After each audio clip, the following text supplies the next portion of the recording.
do you still write music? I'd like to look at like kind of creative process. You're interesting because you've got, different mediums, so to speak. I was working with Danny Leonard, my guitar player, who basically revived my singing stuff. They were by the end of we were doing every Sunday night at the Harp and Fiddle for 20 years, I think it was. So my hands before the surgery were felt like somebody was sitting on them.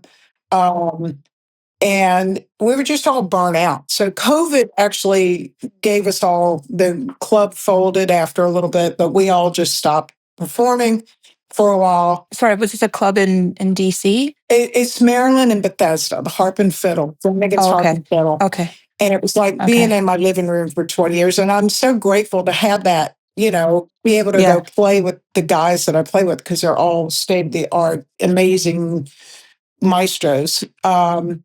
But so towards the end of COVID, we're like, well, what are we going to do? And I just said, Danny, let's work, see if you have some arrangements. And I sent him some songs, and he worked out some arrangements that were just beautiful, like Boys of Summer. We actually did a video for it. And he did True Colors that was just stunning, and all these different things. So I'm like, we should try to write together.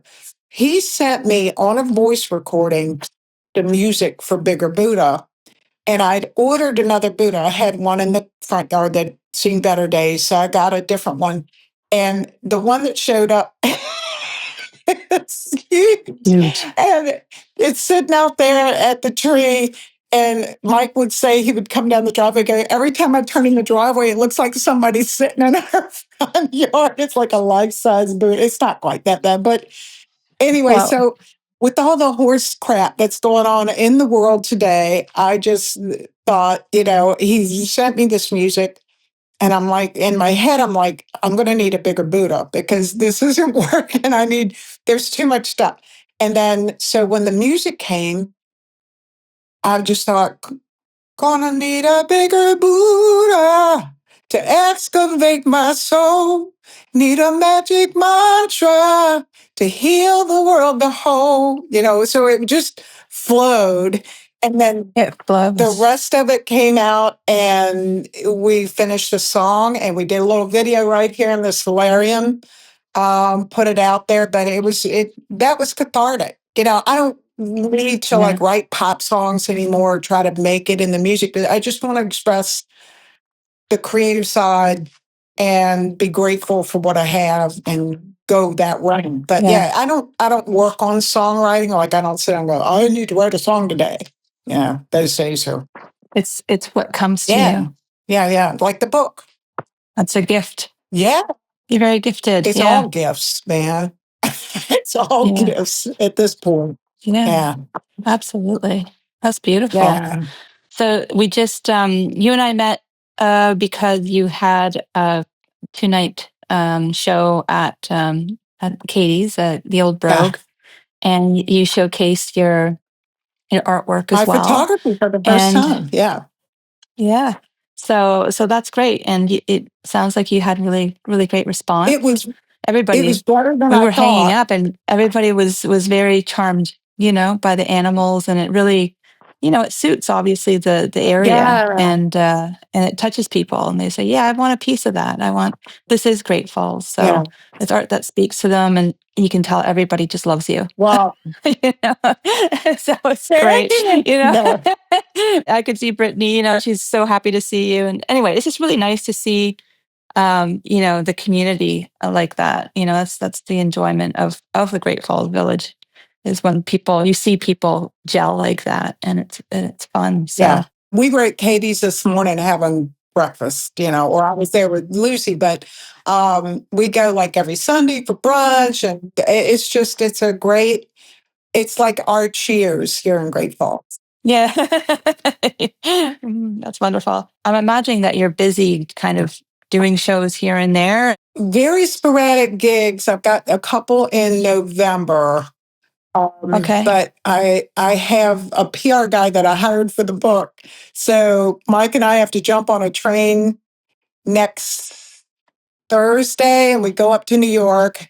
and we do an hour on a kidlit studio platform thing. And then we jump back on the train at 5 o'clock to come back home. So if you know anybody that wants to watch my dogs, and we're also picking up a cat with 7 kittens today from Middleburg. They saved them. They were supposed to be euthanized today.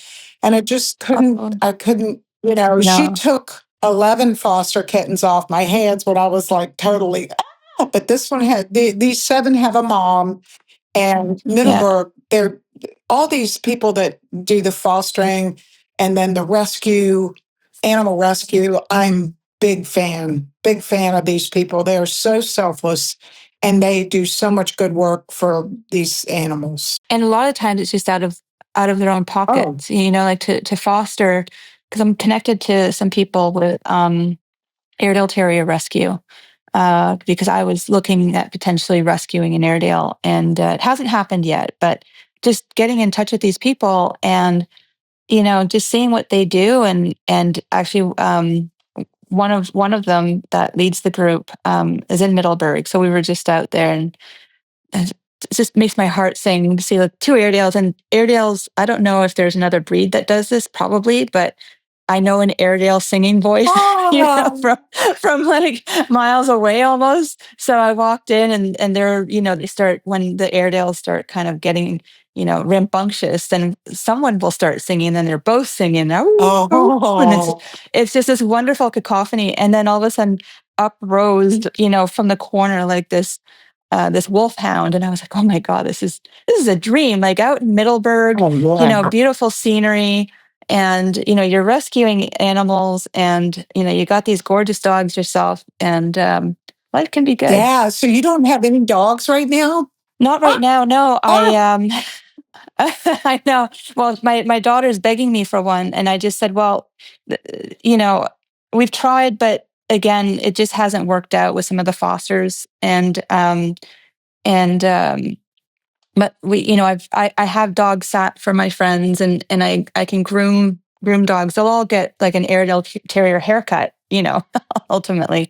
But yeah, I'll do that for some friends. And but she, like my mom was diagnosed with cancer this year, so I've been going back and forth. I've been traveling a lot, so I just said, and it's just me, and my daughter. And I just thought, I always feel like, what happens if the dog's sick in the middle of the night or something? Because I take very meticulous care of my animals. They're like a human.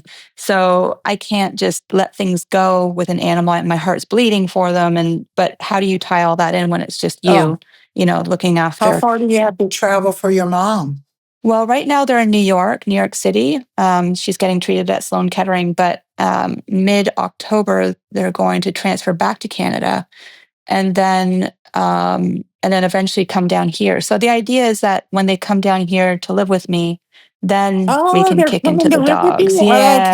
Yeah. So that's the idea. But in the meantime, I said, well, if we're going to get a dog, then it would have to be a dog that I can travel with on the plane. Yeah. So we're looking at Dachshunds. She met my friend's Dachshund, and a couple of my friends said, get a long-haired Dachshund, because, they have a little bit more, charm to them, kind of thing. You can brush their hair. And I thought, okay. So we're looking, and I thought, well, I do like 2 dogs. I'm like a 2-dog person. Yeah. And I thought, okay, well, she's set on calling her dog Rosie. And my last dog was Wolfgang, after Mozart. And I thought, okay, Rosie, and what would I name my dog? And I thought Mosey, short for Mozart. So Rosie and Mosey. So we're ready with the names anyway. Now we've just got to find like a brother and sister you or something. You gotta meet them though. They might have completely different personalities. They might. So. They might. We had Oscar, who was this beautiful, like, he was a good tenor. He had a beautiful tenor voice. Like he heard Pavarotti playing, and he just joined in. And then I got Wolfgang, and I thought, oh, then they're all going to have beautiful voices. And I got Wolfgang, and after Mozart, so I thought, oh, he's going to be very musical, because that's what I've decided for this dog. And I said, okay, let's see, Wolfgang or Oscar sing. So we got Oscar singing. The first time Wolfgang saw Oscar singing, he just he released his bladder and ran out of the room because he was scared. He's like, what's going on? But the next time he was ready. So he looks at Oscar when he's singing, and he starts to sing, and it's, and I thought, oh boy.